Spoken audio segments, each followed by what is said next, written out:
So good afternoon once again, ladies and gentlemen, and our next talk is Wellbeing and the Arts with Jemma Channing, who I shall hand over to. Thank you. Thank you. Hi, my name is Gemma Channing, and I'm talking about the arts and well-being.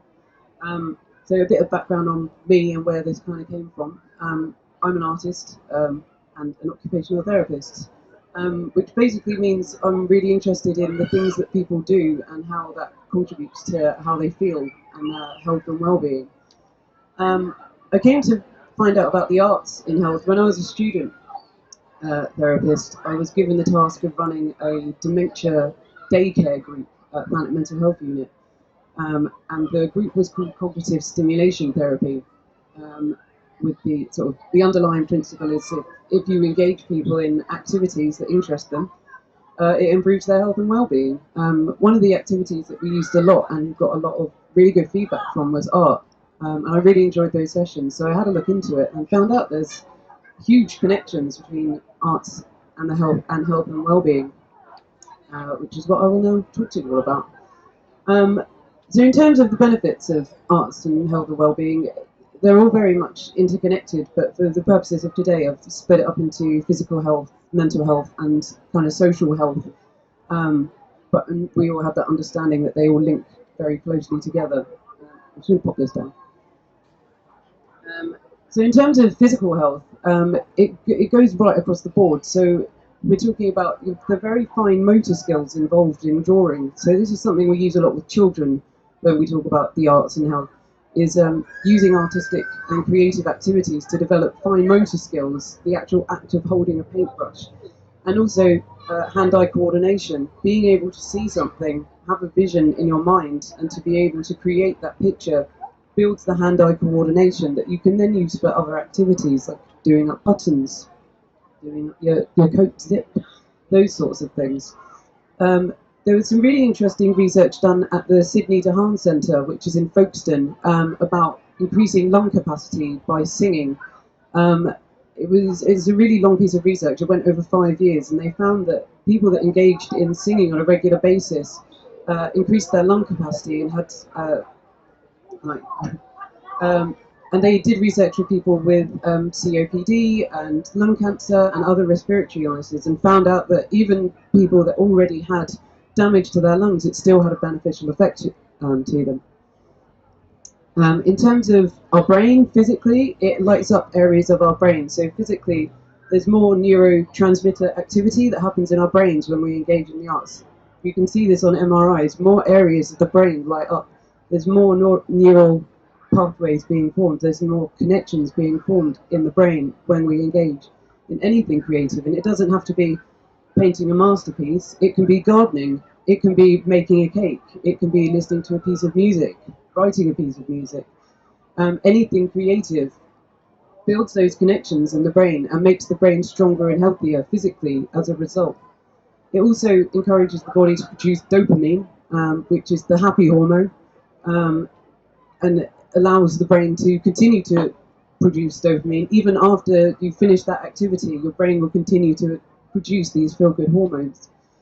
That's just the physical side of things. But as an occupational therapist, I work in mental health, so a lot of what I'm going to talk about is mental health benefits, which I will now move on to. Bear with me. I'm an artist, I'm not very good at public talking. In terms of the arts in health and the mental health benefits, art has been used as a therapeutic medium from, well, going back years. Art therapy is in itself an entire discipline. It's a protected job title, and is used as a way to explore people's trauma and mental health, mental illness, in a way that doesn't have to use words, and has been hugely beneficial for people with mental health issues, but also people with learning disabilities and people that are non-verbal. People with autism have found art therapy incredibly powerful as a way of enabling them to communicate, enabling them to express themselves.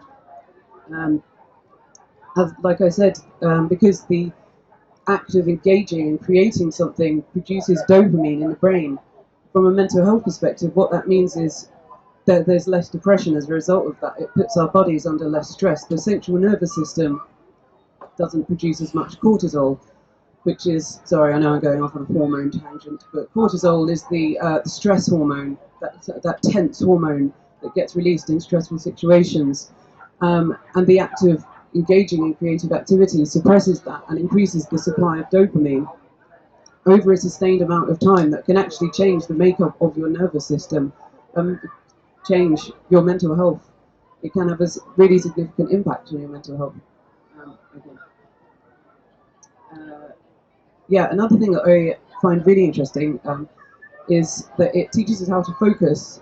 It teaches us how to focus on a task in general, but also on focusing on the process of making something rather than the outcome itself. There's a lot of kind of busyness in day-to-day life and rushing around of I have to do this, I have to do that, and to take some time to sit down and make something, or to go into your garden and look after it, or to go into the kitchen and make a cake. You're focusing on each step of the process. You're taking some time to focus on what you're actually doing, which is something we don't get an opportunity to do in day-to-day life. It also gives people a sense of purpose, something to do. You know, there's, like I was saying, this kind of tendency to rush around life can be very stressful for people, and they kind of feel like they're on a treadmill. Whereas people that engage in the arts report that they feel more fulfilled as a result because they feel like they've got something meaningful in their life that is for them. It's not their job, it's not their children, it's something that they can do for themselves.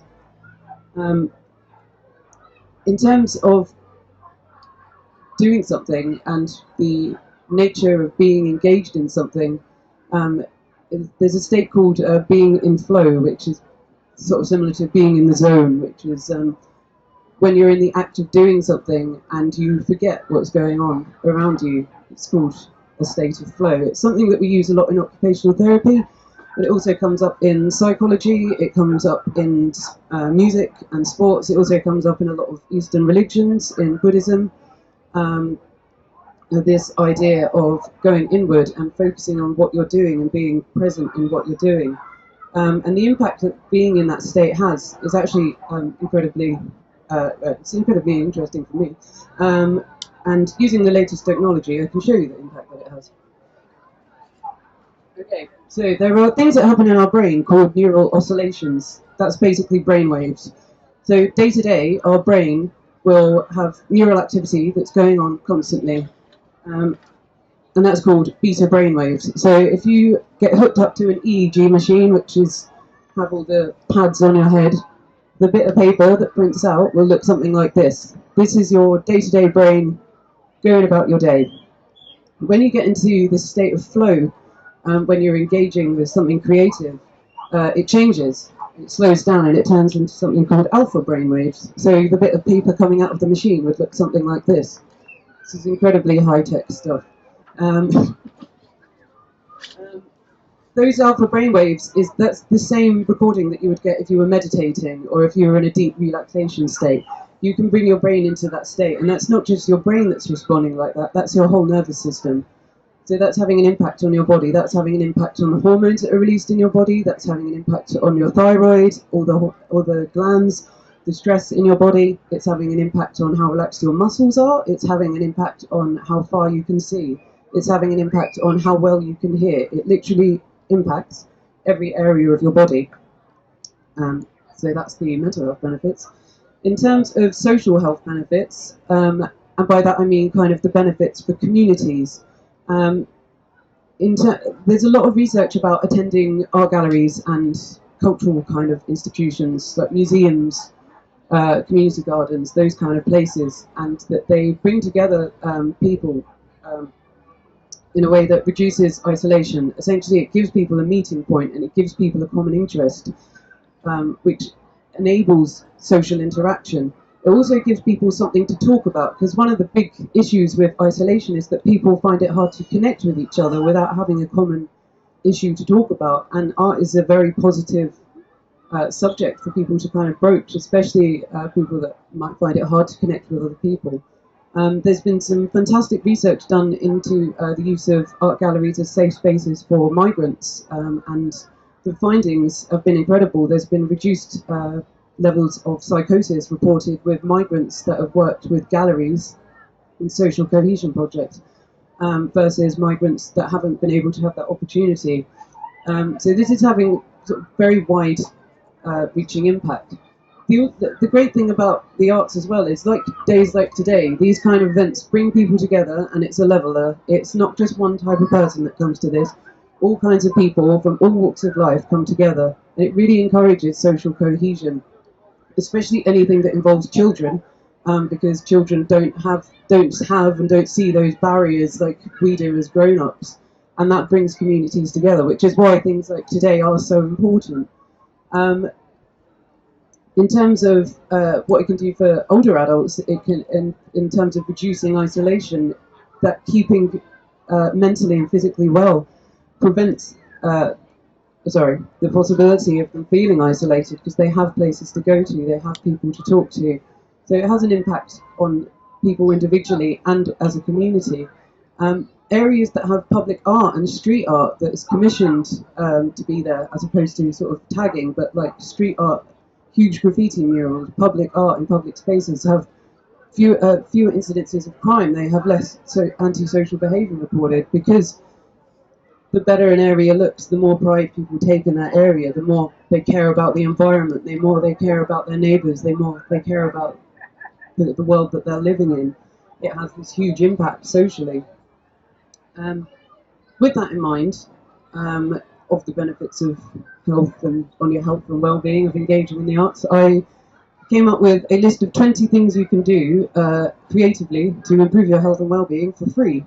And I haven't memorised them, so I'm going to pick up my cue card.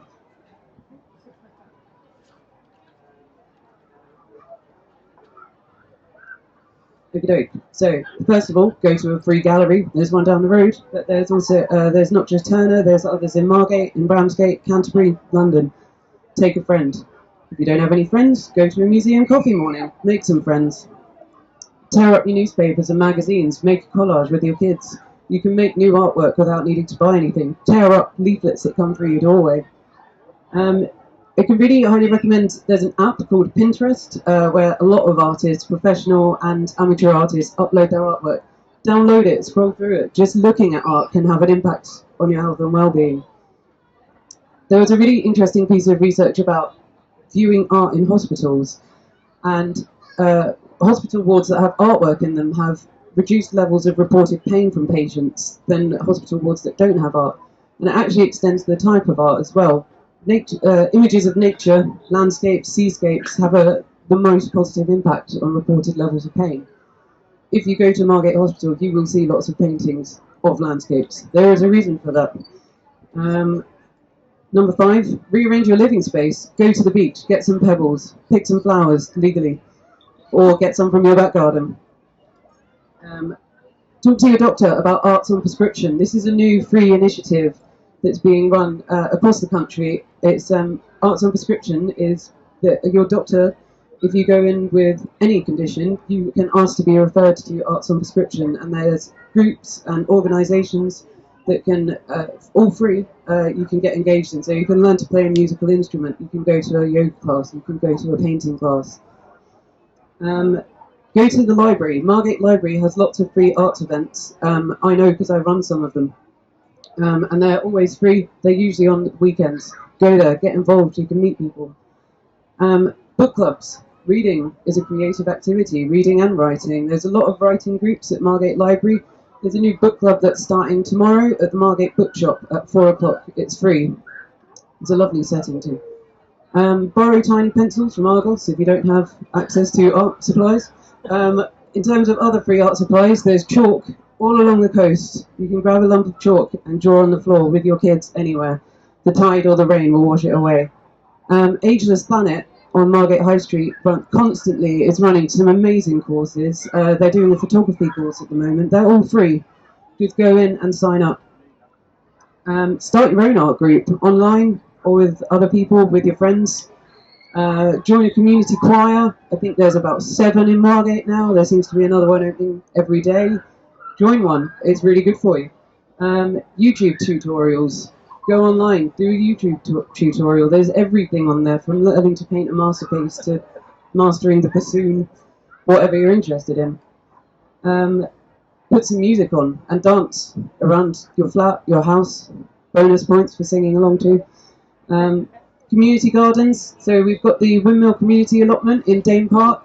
They have free events. You can go there. They will teach you how to garden. They'll teach you how to grow your own vegetables. They also have arts events there.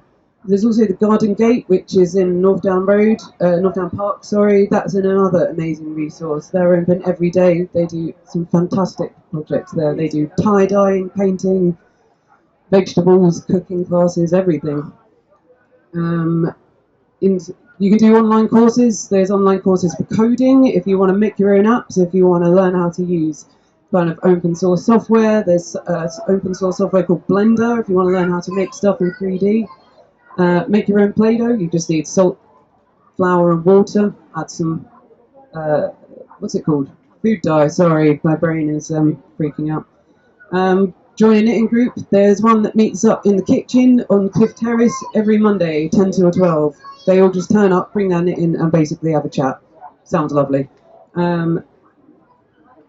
Printable arts activities. This is great for kids. You can print out colouring pages for free. Mandalas, Zentangles, so sort of adult colouring images as well. There's lots of Dr. Dots that you can download all for free. And finally, take a walk. You live in Margate. I'm very lucky to be here. There's nothing more inspiring than nature. I mean, if it's good enough for Turner, it's good enough for you. That was my talk on arts and health and wellbeing. I will be here for about half an hour wandering around if anyone wants to chat. If not, thanks for listening.